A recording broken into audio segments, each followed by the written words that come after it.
Pandian stores அரசிக்கு கல்யாணம் ஆச்சா அப்படின்னு ஷாக்கா வர மாதிரி தான் இருக்குது இந்த நியூஸ். அவளுக்கு சீரியல் ஏற்கனவே கல்யாணம் ஆச்சு அப்படின்னு கேட்டிங்கன்னா அதுதான் கிடையாது. சீரியல் நான் சொல்லவே வரல. ரியல் லைஃப்பில் அரசி அப்படிங்கிற கேரக்டர் வந்து கல்யாணம் ஆயிடுச்சு. அதுவும் இப்போ நடக்கலை. கல்யாணம் ஆகி 8 வருஷம் ஆச்சு.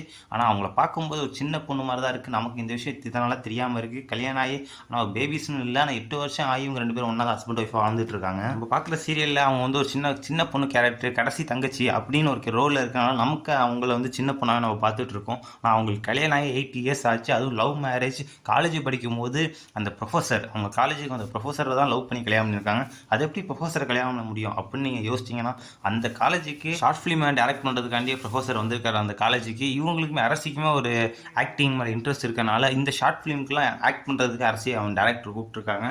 அது மட்டும் இல்லாமல் நீங்கள் நல்லா ஆக்ட் பண்ணுறீங்க, அடுத்த ஷார்ட் ஃபிலிம் எடுக்கிற மாதிரி இருந்துச்சுன்னா உங்களே கூப்பிட்றோம் அப்படின்னு அரசி நம்பரை வாங்கி அவங்க பேச ஆரம்பிச்சிருக்காங்க. 2 பேரும் பேச பேச பேச பிடிக்க ஆரம்பிச்சிச்சு. அதில் வந்து லவ் கிரியேட் ஆகி 2 பேரும் லவ் மேரேஜ் பண்ணி கல்யாணம் பண்ணி 8 இயர்ஸ் ஆயிடுச்சு. இந்த நியூஸ்லாம் அவங்க சொல்லி தான் நமக்கே தெரியுது. ரீசெண்டாக வந்து இன்டர்வியூவில் அவங்களே எல்லா விஷயம் ஷேர் பண்ணியிருக்காங்க. அதுவும் இப்போ லவ் மேரேஜ் இப்போ பண்ணியிருக்கீங்க, இப்போ உங்களுக்கு லைஃப் எப்படி போயிட்டுருக்கு அப்படின்னு கேட்கும்போது ஒரு டாக்ஸிக் பதிலுங்கிற மாதிரி, இல்லைங்க அவர் நான் கல்யாணம் பண்ண வந்து இன்னும் நல்லாவே இருந்திருப்பேன், அவர் இன்னும் எங்கே போயிட்டுருப்பார், வேறு பொண்ணை வந்து பார்த்துட்ருப்பாரு அப்படிங்கிற மாதிரி அவங்கள ஒரு கல்யாணம் பண்ண ஹஸ்பண்டை மதிக்காத மாதிரி ஒரு மாதிரி பேசுனாரு. அவங்க இல்லை விளையாட்டுக்கு பேசுகிறாங்களா இல்லாட்டி சீரியஸாக அவங்க லைஃப் இப்படி தான் இருக்கா அப்படிங்கிற மாதிரி கேள்விக்குறியாக தான் இருக்குது. இவங்க சோஷியல் மீடியா லைஃப்பில் பார்த்தீங்கன்னா இவங்க 2 பேர் க்ளோஸாக தான் இருக்காங்க.